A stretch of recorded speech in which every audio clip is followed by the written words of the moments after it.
سوچیں ایک ایسا پاسپورٹ جس پر لوگ بغیر ویزے کے برطانیہ چلے جاتے تھے، صرف ٹکٹ خریدا، جہاز پر بیٹھے اور لندن اتر گئے۔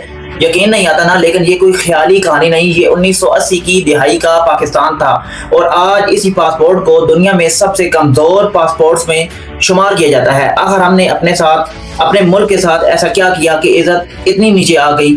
آج ہم اسی سفر کی کہانی سنیں گے۔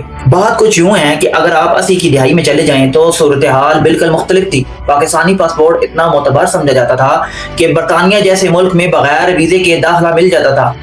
قطر ہو یا UAE، جہاں آج ہمیں ویزے کے لیے مہینوں انتظار کرنا پڑتا ہے، وہاں پہلے صرف پاسپورٹ دکھانا کافی ہوتا تھا اور انٹری کی مہر لگ جاتی تھی۔ 90 کی دہائی میں بھی حالات اتنے برے نہیں تھے۔ ایک صاحب کا واقعہ ہے، جب انہوں نے اپنی شادی کے بعد پیسے جمع کیے اور یورپ جانے کا سوچا۔ اس زمانے میں سوئٹزرلینڈ خوشحال لوگوں کی پسندیدہ منزل ہوا کرتا تھا۔ انہوں نے اپنا اور اپنی بیگم کا پاسپورٹ جمع کرایا تو ایک ہی دن میں 8 ممالک کے ویزے مل گئے۔ سوچیں 8 ملکوں کے ویزے ایک دن میں، بغیر کسی لمبی چوڑی انٹرویو یا دستاویزات کے جھمیلے کے۔ لیکن آج کی ریئلٹی بالکل الٹ ہے۔ اب پاسپورٹ جمع کراتے ہوئے ہاتھ کانپتے ہیں، ویزا ملنا احسان سمجھا جاتا ہے، اور برطانیہ، یورپ یا امریکہ کے لیے کوشش کریں تو ہفتوں، مہینوں، بلکہ بعض اوقات سال سے زیادہ انتظار کرنا پڑتا ہے۔ سوال یہ پیدا ہوتا ہے کہ آخر یہ سب کیوں ہوا؟ کیا ہمارا پاسپورٹ کا کاغذ خراب ہو گیا، اس کا سبز رنگ پھیکا پڑ گیا، یا اس کی مہریں غلط ہو گئیں؟ نہیں، بات اس سے کہیں گہری ہے۔ ہم نے اپنے ملک کے ساتھ ہی کچھ ایسا کیا ہے جس کی قیمت آج پوری قوم چکا رہی ہے۔ اسی بات کو سمجھنے کے لیے ذرا پاکستان ریلوے کی مثال لیں۔ ایک زمانہ تھا جب ٹرین وقت کی پابند ہوتی تھی، محفوظ ترین سفر سمجھی جاتی تھی۔ اس کی وجہ یہ تھی کہ بڑے بڑے لوگ، سیکٹری ریلوے سے لے کر سیاستدانوں تک، سب ٹرین میں سفر کیا کرتے تھے۔ اس لیے سسٹم پر نظر رہتی تھی، صفائی کا خیال رکھا جاتا تھا اور وقت کی پابندی لازمی تھی۔ 1980 کی دہائی میں بھی ٹرینیں عام طور پر بر وقت چلتی تھیں، نشستیں صاف ستھری ہوتی تھیں اور سفر بغیر کسی پریشانی کے مکمل ہو جاتا تھا۔ مگر جیسے جیسے وقت گزرا، بڑے لوگوں نے ٹرین کا سفر چھوڑ دیا۔ نتیجہ یہ نکلا کہ نگرانی کمزور پڑنے لگی، معیار گرتا چلا گیا، اور آج حال یہ ہے کہ لوگ اپنے سفر کی پلاننگ کرتے وقت ٹرین کا آپشن سر سے ہی نکال دیتے ہیں، کیونکہ انہیں پہلے سے پتہ ہوتا ہے کہ ٹرین وقت پر نہیں پہنچے گی۔ یہی کہانی ہمارے ہسپتالوں کی بھی ہے۔ کبھی ڈپٹی کمشنر، سیشن جج اور بڑے سرکاری افسران اپنا علاج سرکاری ہسپتالوں سے ہی کرواتے تھے۔ ہاں، انہیں تھوڑی بہتر سہولت مل جاتی تھی، مگر ان کی موجودگی پورے ہسپتال کے نظام کو ٹھیک رکھنے کا سبب بنتی تھی۔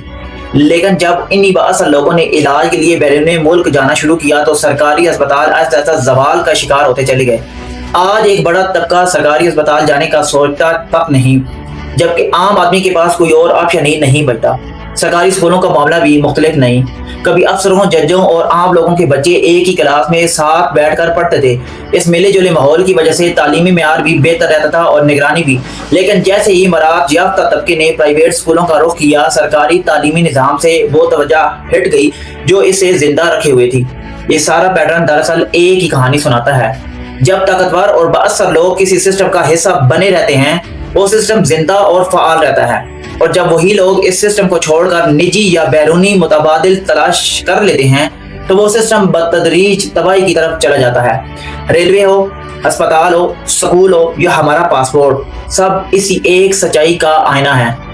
ہمارا پاسپورٹ کمزور اس لیے نہیں ہوا کہ اس کا ڈیزائن خراب تھا، بلکہ اس لیے کمزور ہوا کیونکہ جس ملک کی نمائندگی وہ کرتا ہے اس کے اداروں سے ہم نے خود اعتماد اٹھا لیا۔